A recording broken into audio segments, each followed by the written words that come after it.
Histoire vraie. Ah non, c'est pas ça. Histoire de vrai lynx, par Florian Rochebiel.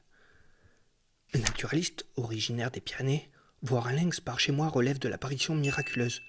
L'animal a disparu au cours du XXe siècle et sa présence dans les montagnes du Midi est une affaire de cryptozoologue, un peu comme le Yéti ou le monstre du Loch Ness ou encore le calamar géant. Il en est tout autrement dans le Jura. Le lynx est arrivé sur les plateaux jurassiens dans les années 70 à partir d'animaux réintroduits dans les Vosges et en Suisse, entre autres par un inspecteur cantonal de la faune qui s'appelait alors Archibald de Cartier et qui surnomma la première femelle lâchée la Brigitte Bardot des lynx. Par les fruits de la destinée, j'ai dû m'installer il y a 2 ans au pied du Jura, en pays de Gex. Après des études en écologie humaine, la rédaction d'un mémoire sur la poésie de l'aventure et une activité de journaliste indépendant, mais avec inlassablement le désir d'aller un jour sur le terrain de l'ethnologie. La bourse des possibles est l'occasion de réaliser ce rêve et de découvrir le Haut-Jura, les hommes, les forêts et la lisière de ces deux mondes. Le lynx a ses territoires imaginaires dans la tête des hommes.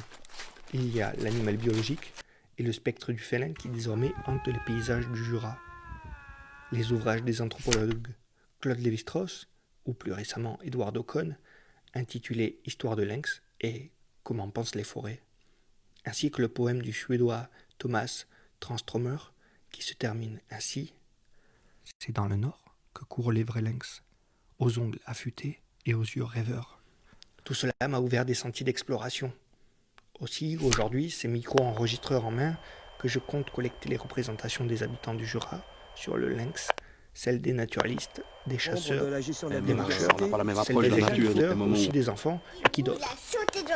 Aussi les légendes transmises par les conteurs, le tout au hasard des rencontres ou au gré d'entretiens convenus, afin de réaliser un documentaire de création sonore, un carnet ethnographique audio qui donnerait à entendre l'imaginaire jurassien. Après tout, l'imaginaire, ce n'est ni plus ni moins que le réel haussé d'un ton, comme le disait le philosophe Gaston Bachelard.